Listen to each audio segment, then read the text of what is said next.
So Battlestate has finally walked it back after what? We're going on day 3 of a fucking clown show. Nikita has officially taken to Reddit to give us one more big update around 11 hours ago from when I'm recording this. And we're going to go through it today. And I'm going to tell you why I don't think it's good enough still. It's a very difficult situation because it's like, okay, well at this point now they're actually trying, they're listening, they're trying to walk it back, they're trying to get back into good graces, but is that possible after everything that's just happened? We'll talk about that and more.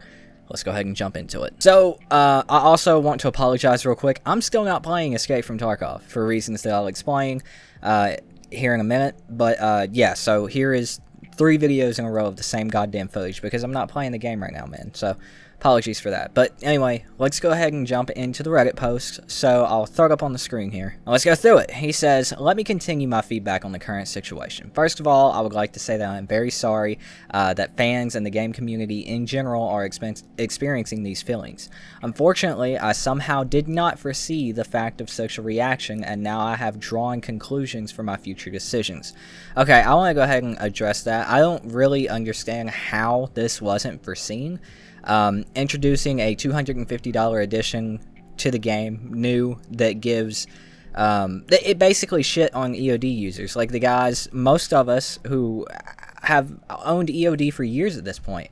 Like, there are guys, obviously, that go all the way back to, like, what, 2016, 2017? I'm only in 2020, right? Like, that's when I bought it. So, I've owned it for about 4 years. There are guys that go back 3 years, 4 years from that, and they just shit on us. Entirely. And then he says, now we'll briefly summarize the main points about PvP access. We decided to just open it for EOD users for free, but we will do it in waves. As I said before, we don't have server capacity right now. We will start this process as soon as possible. Here's the thing. Let me go ahead and address that.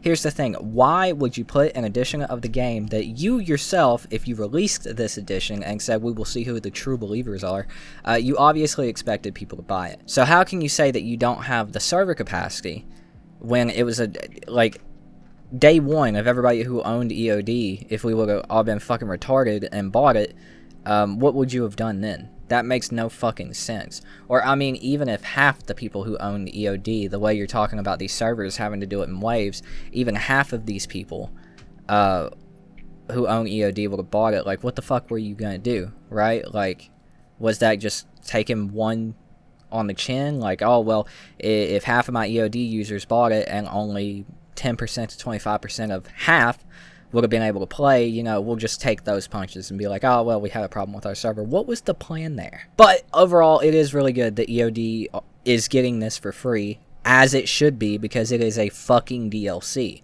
But now, we move on to, we have also decided that we will add mod support for PvE mode after release of game.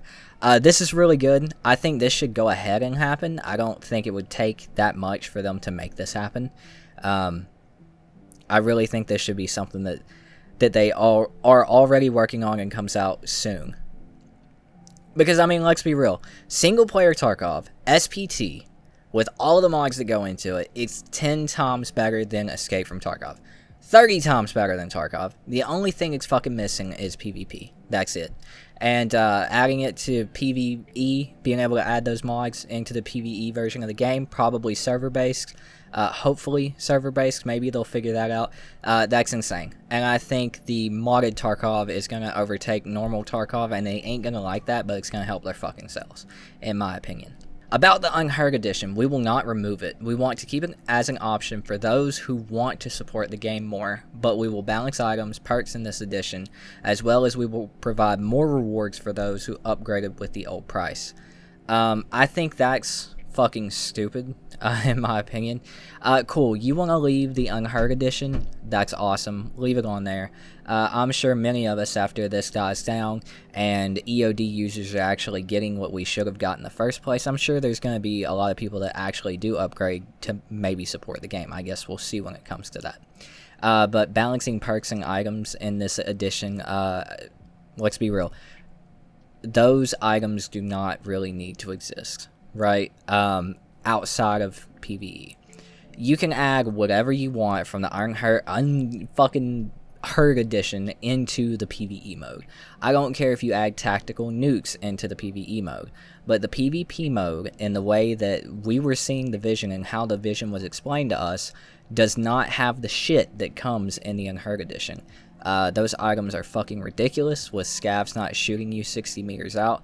That is insane. Being able to call in your fucking homies on your friends list when you're in a pinch to spawn on you and fucking assist you in a firefight. That's not Tarkov, dude. That's not the Tarkov that we've been sold for the past 8 years. That's ridiculous. Put it in PvE. That's fun. That's cool. Keep it out of PvP. New EOD perks will be balanced too. We will remove prioritized matching option to keep everyone in the same spot. Good. And we will add more unique stuff to highlight EOD version in general. We will provide the final list of the new EOD perks ASAP. We will continue to work on patches, new content, events, and the game release itself no matter what. Thank you for your time, love, hate, and thank you for your increased attention to the current situation. Here's the thing when it comes to all the perks for EOD and the Prepared to Die and Unheard and whatever other addition there is to the game. I don't think we need to have all these perks. A bigger stash size, cool. Gamma container, whatever. You can debate, and it has been debated on whether that's pay to win or not. I don't think we need all these extra perks, like starting with 1,000,000 rubles, or increased priority matchmaking, or all this additional equipment we get in the game. The additional stash size is cool, and it wouldn't be a big deal if people could earn that in game, but correct me if I'm wrong, I still don't think you can earn that in game, and you still have to pay real money for it, which is ridiculous. I think everybody should be on more level footing, because that's kind of what the game is, in my opinion. That would make the game more fun, in my opinion, because everybody's on the same footing getting started out. And that's coming from someone, again, who's owned EOD since 2020 and had the Prepare to Die edition. Whatever the edition is below EOD, I had that for a couple of years. So, like, I just feel like everybody should kind of be on level footing, and the Gamma container should be like the Kappa container. You should be able to unlock it for less of a struggle than the Kappa, because the Kappa is obviously better. I just feel like you should be able to unlock this shit, like upgrading your stash and the Gamma container and shit like that. Like, it shouldn't be like this big, like, you have to give us money to support the game to get these items. I think that's always been a problem with Tarkov, and it's been debated on whether it's pay to win or not. But here's the thing about all this. It's great that BSG, Nikita, they have walked these changes back. They have walked back their stupid fucking decision about trying to redefine what a PvE game mode is, calling it a unique feature. They've walked that back. They've walked back their stance on even mods. Like, people are streaming single-player Tarkov right now. And if you guys didn't know, you could get DMCA hit, and like you could get a channel strike for promoting that whatsoever. Like, literally, like a couple of months ago, dude. Like, you could not do it. They're walking back their stance on that. That is all good. But Glorious E, I think, said it the best on Twitter. You can fix a broken glass, but it will never be the same. And I think that's the situation that we have right here. It's great that they walked back a lot of these bullshit things. That's really good. I'm very happy. But the fact that they tried to take advantage of us in the first place with this scam breaks a lot of trust with people. And the fact that they held out for 3 fucking days, going back and forth with the community, with their emissaries, their mods, saying we will see who the true believers are, going at another developer who is making a similar game. Don't get me wrong, it was very unprofessional for the Arena Breakout, their PR team, whatever, to start the fight. There's been a lot of other games doing it, but they singled out, it seems, that developer. Maybe it's because the game is so similar to theirs. Maybe it's because they're just getting started out, a 10 times smaller developer. That's why they didn't take shots at DayZ or Rust or any of the other games that took shots. I don't know what it is, but it was very unprofessional. 2 wrongs don't make a right. I just think a lot of trust has been broken, especially with them holding out for 3 days, trying to stand their ground and double down and triple down and quadruple down. I think a lot of trust is gone here in BSG, and that's why I'm still not playing the game. That's why I'm still not touching it at the moment, because I want to see how this is fully walked back, because this is only stage 1. People are still pissed.